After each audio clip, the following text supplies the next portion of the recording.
Mes chers amis, nous nous retrouvons encore une fois pour ce voyage. Bon retour à ceux qui me connaissaient et bienvenue à ceux qui me découvraient. Je suis Nico, enchanté de faire votre connaissance. Alors mes chers amis, ne vous laissez surtout pas malmener par vos émotions à cause du tournant que prend notre quotidien. Sachez que garder la maîtrise de soi-même est nécessaire pour réussir dans cette vie. Nous devons garder à l'esprit que la préservation de notre existence tout entière s'est faite par cette même pensée qui est de préserver la paix dans le monde, en combattant le mal. Certes, tout le monde ne dispose pas de cette paix, mais au moins on peut garantir un certain équilibre, empêchant le mal de s'épanouir totalement dans le monde. Alors ne baissez pas les bras, même si parfois on peut se laisser séduire par certaines propagandes mensongères juste pour combler un vide ou parce qu'on éprouve au fond de nous une légère exaspération, encore une fois à cause du quotidien. Soyez forts et courageux, n'oubliez surtout pas que nous sommes tous autant que nous sommes des sujets éprouvés pour un but ou plusieurs buts. Alors chers amis, admirez tous ces peuples d'hommes qu'on retrouve à chaque surface de notre belle planète, tous différents mais semblables en apparence. Projetez-vous dans l'imaginaire, avec ce regard en panoramique, sur tout l'ensemble, sur toute la planète, et ces peuples à chaque coin, avec des couleurs différentes. Vous les voyez, n'est-ce pas? Vous vous trouvez en hauteur, et les observez. Ensuite, comme pour la simulation de l'expansivité de notre univers, mais dans son sens contraire, faites de même avec ces peuples. Prenez le noyau comme le point central, puis rassemblez-les tous vers ce petit point. Attendez, ce n'est pas fini.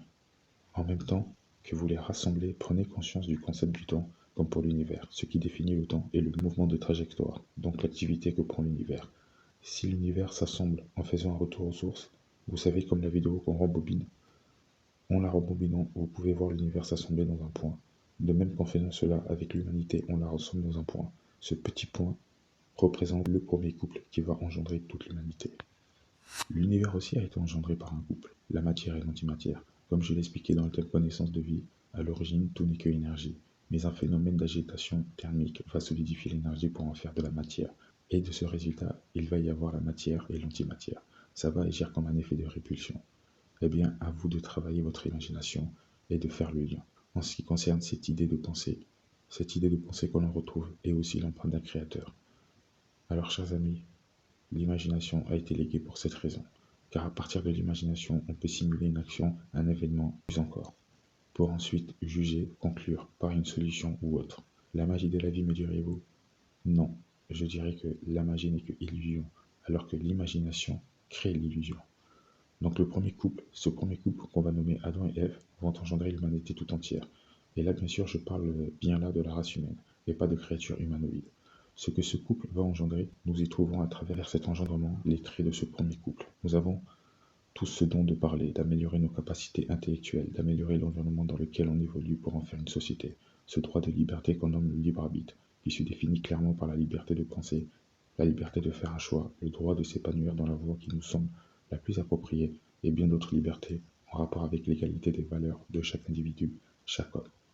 C'est pour ça qu'on peut déjà, à partir des infos prélevées, et qui identifient parfaitement bien la nature de l'être humain, l'intelligence, la faculté, l'aptitude à communiquer, tout en étant en bas âge, mais aussi un cerveau très performant et une mémoire incroyablement souple et perfectionnée, contrairement aux singes qui sont bien limités quand on les compare aux hommes.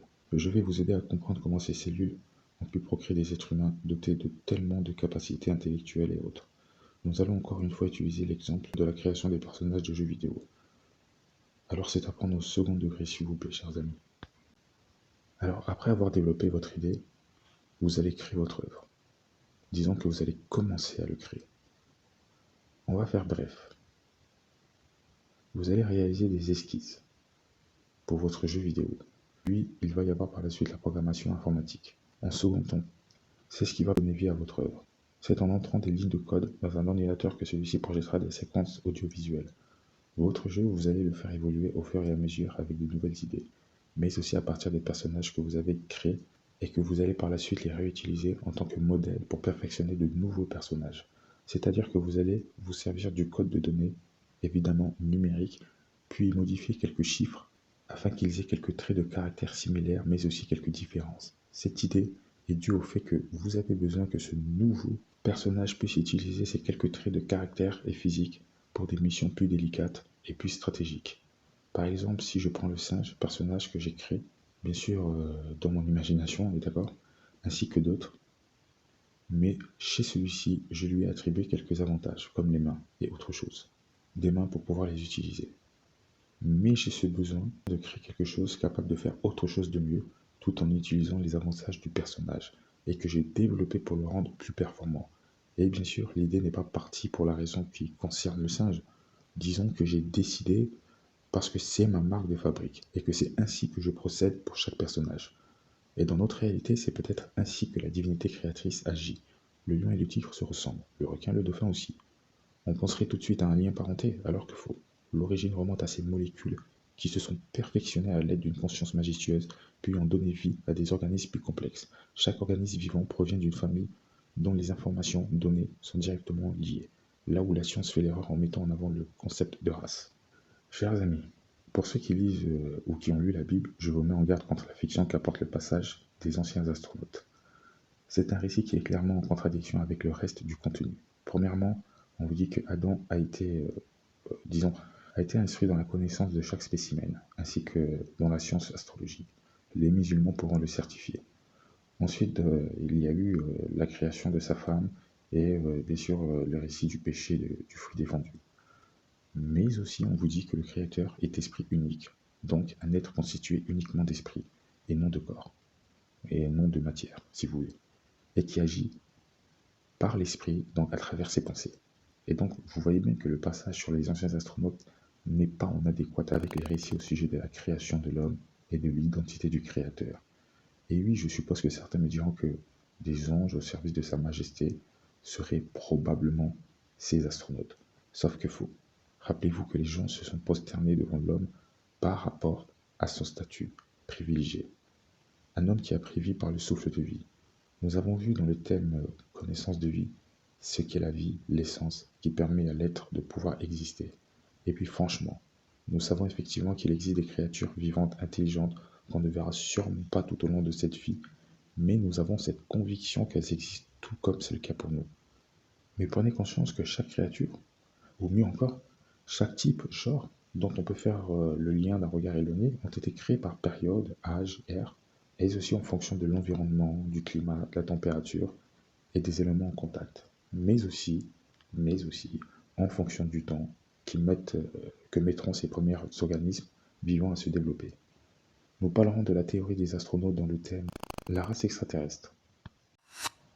Alors mes chers amis, je tiens à préciser que le mot Dieu n'est pas la définition du mot très haut ou du mot créateur, mais la définition de divinité.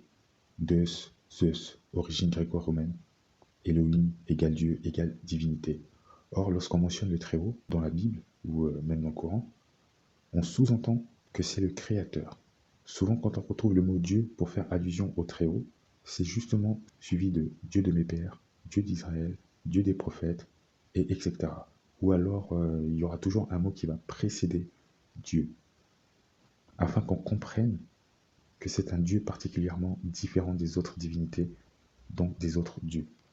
Le Coran explique qu'il n'y a pas un seul chrétien qui n'aura pas foi en Jésus, considéré de Dieu, donc de divinité. Est-ce la bonne voie à suivre? Répondez-moi s'il vous plaît. Donc Elohim, Dieu, divinité, sont des personnages, maintenant des entités, dont certains se sont voués au culte.